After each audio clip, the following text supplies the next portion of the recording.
The first thing my wife threw at me wasn't a plate or a glass. It was a bucket of gray mop water.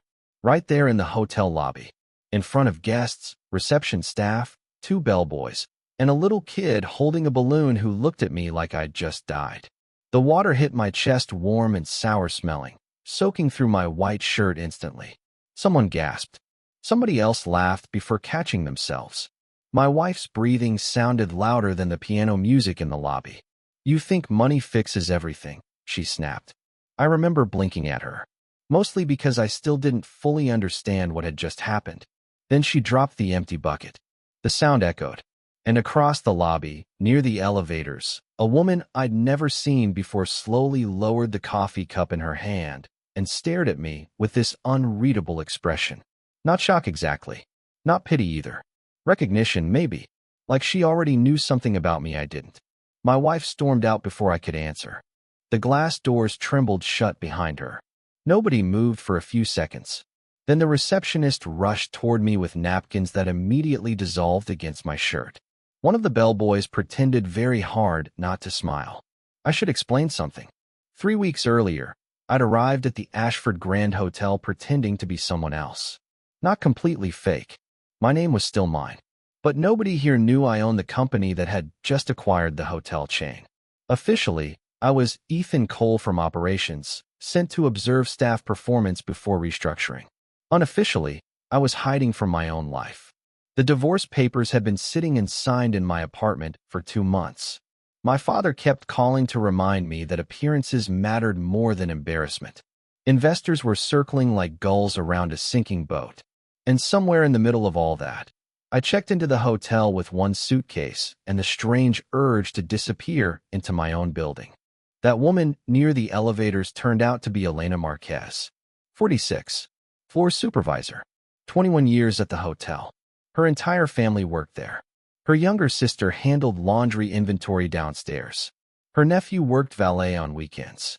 Her mother used to arrange flowers in the restaurant before arthritis ruined her hands. I learned all that later. The first thing I noticed was her posture. Not stiff, just careful, like someone who'd spent years carrying fragile things without dropping them. After the lobby incident, she walked over calmly while everyone else avoided eye contact. "You should rinse that before it stains," she said. Her voice was low, steady. I looked down at my soaked shirt. "Good advice." She handed me a folded white towel from her cleaning cart. Her fingers brushed mine for maybe half a second, but she pulled away quickly afterward, almost annoyed at herself for doing it. "Employee restrooms through that hallway," she said. "Unless you enjoy smelling like dirty mop water." There was the faintest smile at the corner of her mouth. I laughed before I meant to. She noticed. That's the thing I keep replaying now. Not the humiliation. Not my wife screaming at me in public. It was the way Elena looked at me after I laughed. Like she hadn't expected me to sound tired. I changed shirts upstairs and came back down an hour later because I couldn't focus on anything else. The lobby smelled like lemon polish and rain drifting in through the revolving doors. Elena was kneeling beside a table near reception, fixing one of the uneven legs with folded cardboard. "You know," I said, "most people would have taken a picture first." Without looking up, she replied, "I considered it." "Only considered." She pressed down on the table to test it. "You looked sad enough already." That should have embarrassed me. Instead, something tightened quietly in my chest. She stood, brushing dust from her hands.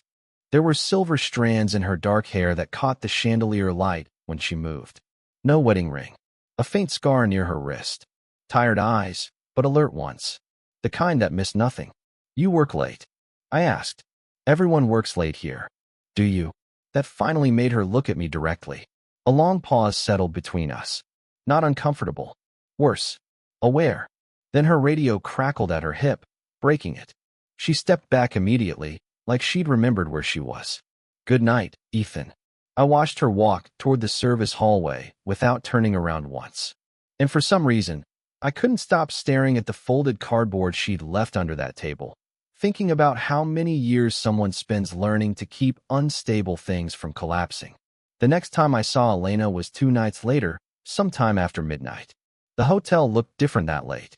Cleaner, almost unreal. The lobby lights dimmed automatically after 11, leaving everything washed in soft amber shadows. The fountain near reception hummed quietly to itself. Somewhere in the distance, dishes clattered from the kitchen before going silent again. I couldn't sleep, so I wandered downstairs pretending I needed coffee. Really, I think I was hoping she'd be there. And she was, bent halfway inside an industrial supply closet near the west hallway, muttering something in Spanish under her breath. I slowed when I heard the sharp metallic crash. "You okay?" A pause. Then her voice, flat and irritated. "Depends. Do you know how to fix a vacuum cleaner?" I stepped closer, emotionally or mechanically. That earned a tired laugh from inside the closet. Short, surprised, like it escaped before she could stop it. When she backed out, she had dust on her cheek and one curl stuck to her forehead from sweat. She looked exhausted. Not messy, just worn thin in a way expensive clothes and good lighting could never hide. "The belt snapped," she said, crouching beside the machine. "And maintenance already left." I knelt beside her automatically. "Can I see? You know vacuum repair now." I know how to pretend confidently. She shifted slightly to make room for me. Her knee brushed mine for a second before she moved away again. Always away. I noticed her hands while I worked. Small scar near the thumb. Dry skin from cleaning chemicals. A thin gold bracelet she kept twisting unconsciously whenever she got quiet. "You do that when you're stressed," I said without thinking. Her fingers stopped moving instantly. "Do what?" "The bracelet thing." She looked at me for a moment too long, then down at her wrist. "You notice too much. Occupational hazard. You work in operations." "Exactly." That almost made her smile. Almost. I managed to reconnect the loose belt enough to get the machine running again. The vacuum sputtered loudly, then steadied into a low hum. Elena blinked at it like I'd performed surgery. "Well," she said softly, "look at that. Try not to sound too impressed." "I'm deciding." She stood slowly, pressing a hand against her lower back for half a second before dropping it quickly when she realized I saw. "You're hurt." "I'm 46, Ethan." That wasn't an answer. "It's the only one you're getting." Here it was again. That careful wall she carried around herself. Not coldness exactly. More like someone who learned a long time ago that needing help came with consequences. The hallway went quiet around us. Just the buzz of fluorescent lights overhead and the rain tapping softly against the tall lobby windows nearby. She reached for the vacuum handle, but her hand slipped slightly from exhaustion. Instinctively, I caught it before the machine tipped. My hand closed around hers. Warm. Still. For a second, neither of us moved. Her eyes lifted to mine immediately, almost defensive at first, then something else underneath it. Something more fragile. I became suddenly aware of how close we were standing. Close enough to smell coffee on her breath. Close enough to notice the tiny crease between her brows that deepened whenever she looked directly at me. "Elena," I said quietly. She pulled her hand back first. Not sharply. Not guilty. Just careful. A radio crackled somewhere down the corridor, but neither of us answered it. Then she glanced toward the dark lobby windows and said, very softly, almost to herself, "You make quiet things feel loud."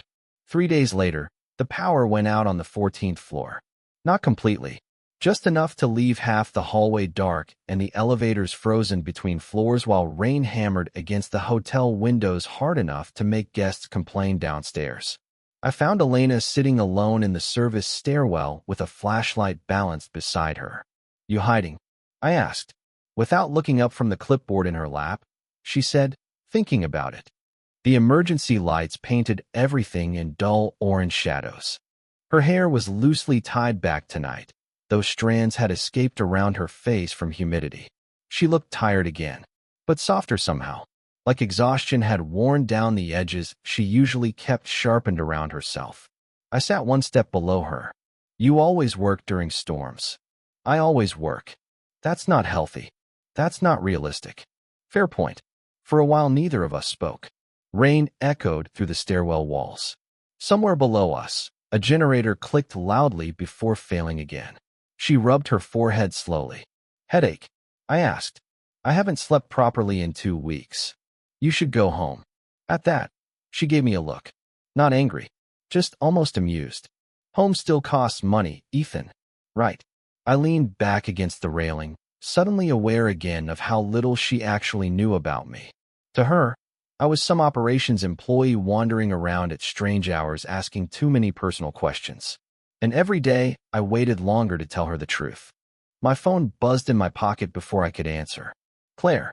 I stared at the screen without moving. Elena noticed immediately. Of course she did. You should answer. It's fine. It might not be. I exhaled quietly and stood, walking a few steps down the stairwell before answering. Claire sounded furious before I even spoke. So now you're ignoring me too. I'm working. You disappeared into a hotel for 3 weeks, Ethan. I glanced upward instinctively. Elena wasn't looking at me anymore. She kept writing on her clipboard like she couldn't hear a thing. But her pen had stopped moving. Claire kept talking. Something about lawyers. About embarrassment. About my father calling her directly now instead of me. Then came the sentence that made my chest tighten. You used to fight for things. I closed my eyes briefly. I'm tired, Claire. So am I. Silence.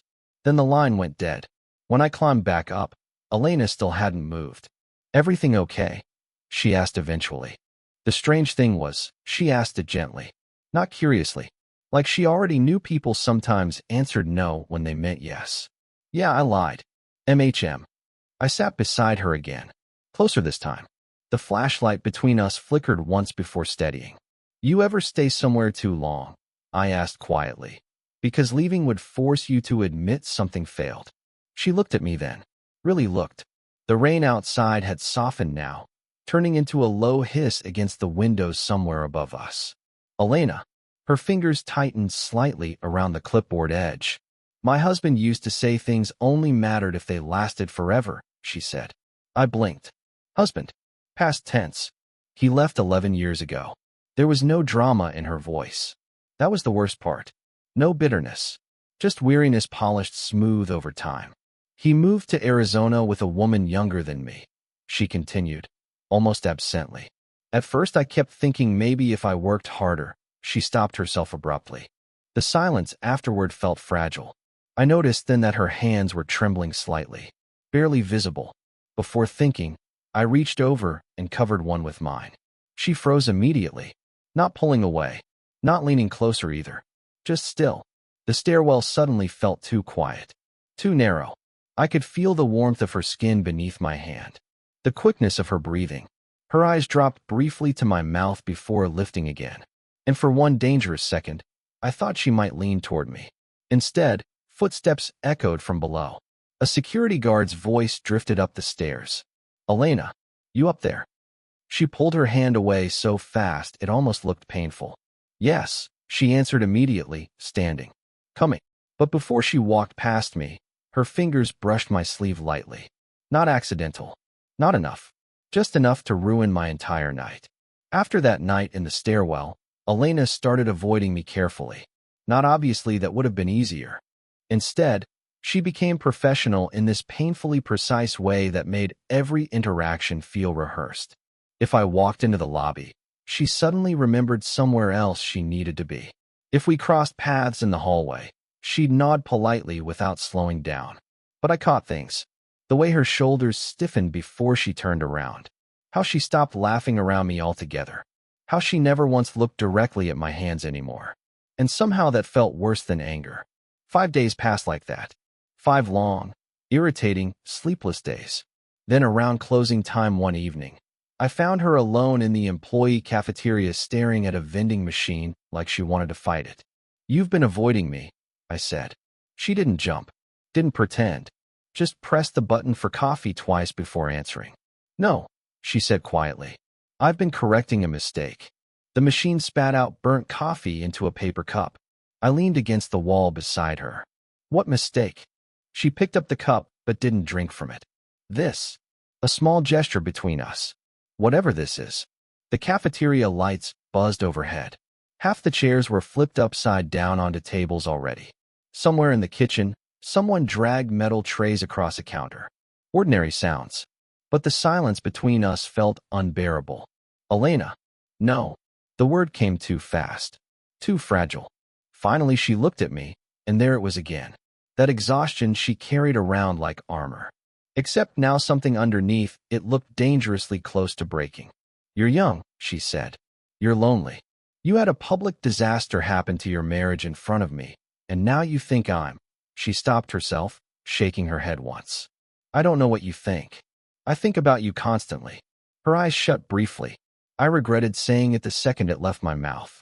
Not because it wasn't true, because of the way it hurt her to hear it. Elena, you don't even know me. I know enough. No, you know pieces. Her voice sharpened slightly for the first time. You know how I sound when I'm tired. You know I drink bad coffee and work too much and fix broken furniture with cardboard. A bitter laugh escaped her. That's not knowing someone. I stepped closer before I realized I was doing it. Then tell me. She stared at me for a long moment. And suddenly she looked older than 46. Not physically, just emotionally. Like life had been asking too much from her for too many years. My son doesn't speak to me anymore, she said quietly. I went still. He thinks I chose work over him. Her fingers tightened around the paper cup. Maybe I did. I don't know anymore. She laughed once under her breath, embarrassed by it. I spent so many years surviving things that I forgot how to be anything else. Neither of us moved. The vending machine hummed softly beside us. You make me feel. She stopped, frustrated. God, what? Her eyes finally met mine fully then. Unprotected. Awake. The words settled between us heavily. I could hear my own heartbeat now. Slow. Hard. She looked down immediately after saying it, like she wished she could take it back. Then quieter. And I don't know what to do with that. I should have stepped away. Should have reminded her this was complicated and reckless and impossible. Instead I said, very softly, maybe you don't have to do anything. That almost undid her. I saw it happen in real time. The trembling breath. The tightness in her jaw. The way she stared at the untouched coffee in her hands because looking at me had suddenly become too difficult. Then she whispered something so quietly I nearly missed it. I was doing fine before you noticed me. I didn't see Elena for almost 2 days after that conversation. Not because she disappeared. Because I let her breathe. At least that's what I told myself while wandering through the hotel like someone waiting for a delayed flight that might never come. The truth was simpler. I was scared I'd already crossed some invisible line between us.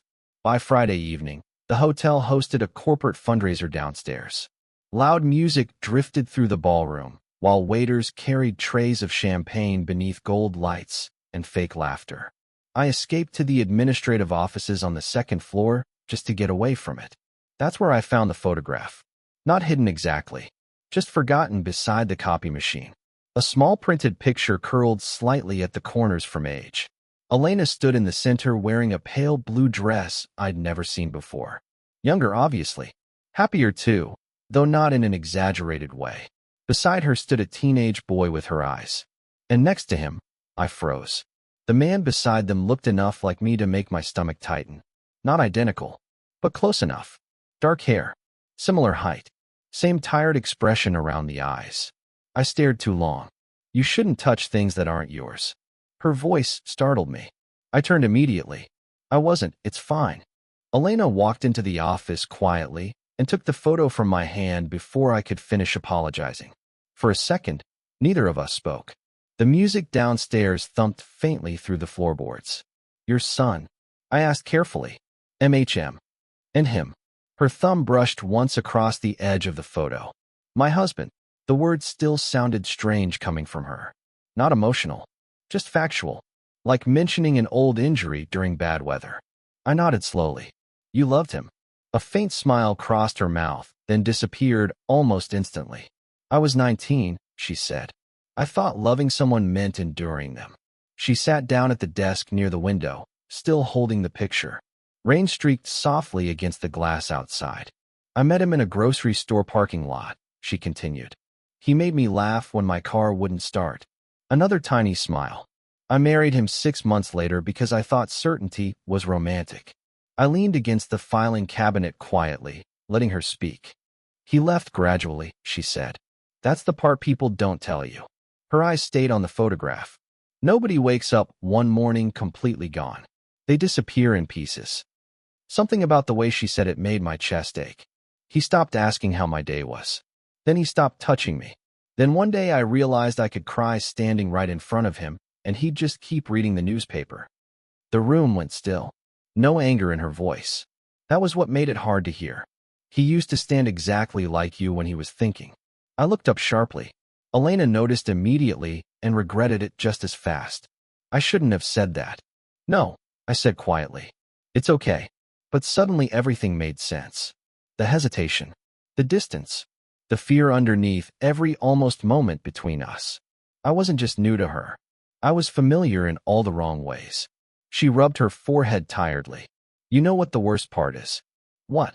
I can't tell if that's why I keep pulling away from you, she swallowed once. Or why I don't want to. The ballroom music downstairs erupted briefly into applause. Neither of us moved. Then, after a long silence, she handed me the photograph. Keep it for a minute, she said softly. I looked at her, confused. Why? Her eyes held mine this time. Because for the first time since I'd met her, she wasn't guarding herself at all. I want to know what it feels like, she whispered, to trust someone before they leave. The truth came out on a Tuesday morning. Quietly. No dramatic confrontation. No shouting. No exposed secrets in crowded rooms. Just Elena standing in my office doorway holding a folder against her chest while sunlight stretched across the carpet between us. I knew immediately someone had told her. Probably accounting. Or legal.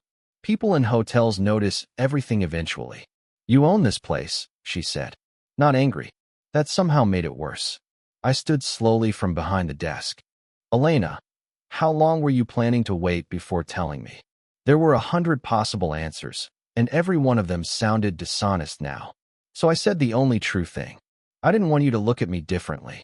Her jaw tightened slightly. That wasn't your decision to make. I nodded once. You're right. The room fell silent after that.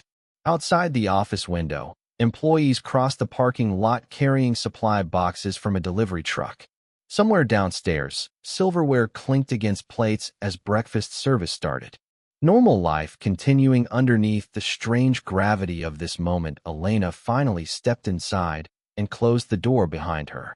I almost quit yesterday, she admitted. That hit harder than I expected. Why? She laughed softly under her breath, but there was no humor in it. Because I spent weeks telling myself this feeling between us was inappropriate. Her eyes lifted to mine. Then I found out you were the man capable of ruining my family's livelihood with one signature. I would never, I know. I stopped. Because she said it immediately. Without hesitation. I know. That trust nearly undid me. She looked exhausted again today. Hair loosely pinned up, dark circles beneath her eyes. One sleeve rolled unevenly like she'd dressed in a hurry. Real. Entirely real. I should have told you sooner, I said quietly. Yes. I stopped myself. What? I looked down briefly before answering. I wanted one thing in my life that didn't feel affected by money. She stared at me for a long moment after that. Then, unexpectedly, her expression softened. Not fully, just enough. My ex-husband used to lie constantly, she said. Little things at first, then bigger things. After a while, I stopped caring what was true. Her fingers tightened around the folder. I told myself I'd never stand in another room wondering whether someone was performing a version of themselves for me. I wasn't performing. No, she said quietly. That's the problem. The silence between us changed then. Not lighter, just honest. Finally honest. She crossed the room slowly and sat in the chair across from my desk. Not leaving. Not forgiving me completely either. Just staying. I sat back down too. For a while neither of us spoke. Sunlight moved gradually across the floorboards. The coffee on my desk had gone cold an hour ago. Elena stared out the window, twisting that thin gold bracelet again before catching herself. Without thinking, I reached across the desk and gently stilled her hand. This time she didn't pull away. Her fingers turned slowly beneath mine instead, holding on carefully like someone testing the strength of unfamiliar ground. What are we doing? She asked softly. I almost smiled because after everything, that was still the question. I don't know, I admitted. And for the first time since meeting her, uncertainty didn't feel dangerous. It felt shared. Elena looked down at our hands for several quiet seconds before standing and walking toward the window beside me, close enough that our shoulders touched lightly. Neither of us moved away. The hotel buzzed around us somewhere beyond the office walls. Phones ringing. Guests arriving. Dishes breaking probably. Life continuing. But inside that small office, everything had gone still. After a while, she leaned her forehead briefly against my shoulder. Not romantic. Not fragile. Just tired. And trusting. I closed my eyes for a second, listening to her breathe beside me. Then she whispered, almost too quietly to hear, "Okay." And somehow, that felt bigger than love ever could. It's been 11 months since Elena poured sugar into her coffee without asking if I wanted any too. That's how I measure things now. Not by quarterly reports or acquisition dates or the lawyers finally finishing my divorce paperwork. Just small moments. The quiet ones. Like the way she leaves reading glasses everywhere except where she actually needs them. Or how she still apologizes to furniture after bumping into it. Or the fact that every Tuesday morning, without fail, she opens the lobby doors herself before sunrise because she says the hotel breathes differently before guests wake up. I used to think love announced itself loudly. Big gestures. Certainty. Immediate understanding. Turns out it's mostly noticing. It's learning someone's silences until they stop sounding empty. Elena still works at the hotel. Technically, she works with me now, which caused exactly the amount of gossip you'd expect from a building full of people who survive on overheard conversations and caffeine. Her nephew nearly fainted when he found out who I actually was. Her sister laughed for 3 straight minutes. Elena herself just shook her head and muttered, "I knew you were annoying for a reason." That was the closest thing to romance either of us managed that week. Some things are still hard. Her son called for the first time in almost a year last month. She cried afterward in the supply closet because she didn't know what to say to him anymore. I found her sitting on an overturned detergent bucket, trying unsuccessfully to pretend she wasn't emotional. "I sound like a stranger to him," she whispered. I remember kneeling in front of her and saying, "Strangers don't stay on the phone for 2 hours." She stared at me for a second after that, then touched my face so gently it almost hurt. Not because it was passionate, because it wasn't. It was careful. Intentional, like she still couldn't believe something good had remained after all this time. And honestly, neither could I. I told her the truth about why I originally stayed hidden at the hotel a few weeks ago. Not the business reasons. Not the corporate exhaustion. The real reason. I think I wanted someone to see me before they knew what I could provide. She went very quiet after that. Then she said something I still think about almost daily. "You know what's strange?" She looked down into her tea when she said it. "I think you were the first person who noticed me before asking me to become something else." That stayed with me. Because Elena spent years believing love meant endurance. Sacrifice. Silence. Making yourself smaller to keep someone else comfortable. And I spent years confusing control with stability. Neither of us were right. The strange thing about finding someone later in life is that nobody arrives innocent anymore. People come carrying old grief carefully folded inside them. Old embarrassments, failed marriages, unanswered messages, regret. But sometimes, if you're lucky, someone still makes room for you anyway. Not to fix you, just to sit beside you while you figure out how to rest. A few nights ago, I walked through the lobby after closing and found Elena fixing a crooked table with folded cardboard again. I laughed immediately. She looked up at me with that same expression from the first night we met. Calm, tired, beautiful in a way that had nothing to do with age. Then she handed me the cardboard without a word. And this time, I already knew exactly how to help her hold the weight. If this story made you feel something, let me know in the comments. Would you want more stories like this?